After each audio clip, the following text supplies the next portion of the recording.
My topic is be kind to yourself.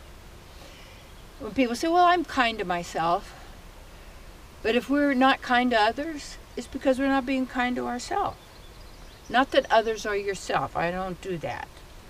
They're who they are, I'm who I am, and yet we are all one and different. I like that. I call it, it's in Sanskrit, that's achintya beta beta tattva, that we're inconceivably, simultaneously, it's inconceivable to the mind, simultaneously the same and different. And you'll get some people say, we're all different, and the others say, well, no, we're all one. Like they're, no, bring them together, and then go above it, say beyond it. Because it's all, again, just defining. But be kind to yourself. And what that means isn't doing what your mind tells you to do. It's doing what nurtures you. And we've all made what we call mistakes, errors. And that's usually been because we haven't honored ourselves and done what felt right within us, because it's time, place, and circumstance. You don't just make rules for yourself that this is always the way I'm going to be and I'm always going to do. No, because again, you're defining, and it's like, when people graduate from college, they put this box, this thing on their head, which means they're in a box, because it seems like the more information we have about the outer world, and there's always more, the less we have about ourselves. And they're also throwing the baby out with the bathwater by making religion so bad, you see, that everybody will turn away from it, but then the religion is the government. The religion is the celebrities. The religion is the ball game. The religion is everything outside the self. What are we looking for? Looking for love in all the wrong places. I know, because that's true. And it's from within us. We are love. And you can't get love. See? And when we look at the mistakes, the self-hatred, you have, through every physical incarnation body that you have ever had in any species of forms, you have the same subtle mind, the mind, intelligence, and false ego, identifying yourself as that physical body.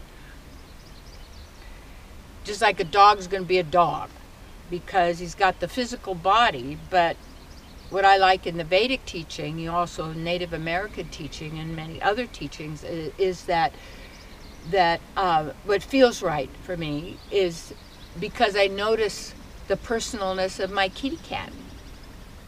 When a cat loves you, they really do love you. But you're still staff members. We have to always appreciate that. But and dogs are animals, and elephants and all the great animals bodies. They have to be an animal. But now our bodies aren't animal bodies. They're divine human bodies. And that means we can observe, and we can choose, and we can modify, in a sense, our actions, and not be confined to our genetics, or not be confined of the body, or not be confined to our family dynamic, or not be confined to our education, or not be confined to our religion, because we want to take the good and dump the rest. But don't throw everything away because we've been told, oh, they're bad and all of this. No, you have to have discernment. You know what feels right and what doesn't. And when I was in seminary, it was always about, we need some good men out there. Well, I knew I had a female body, and I knew my source knew I had a female body. And what did that have to do with anything that I did in my life, other than I'm a mother and I'm a nurturer and a natural family creator, in a sense. And what is a spiritual center? But it's a family, in a sense. It's a cooperative. It's people of like minds being together and sharing ideas and that sort of thing. But don't be limited by that. Don't be in that box and just move into another box, into another box. Be beyond the boxes.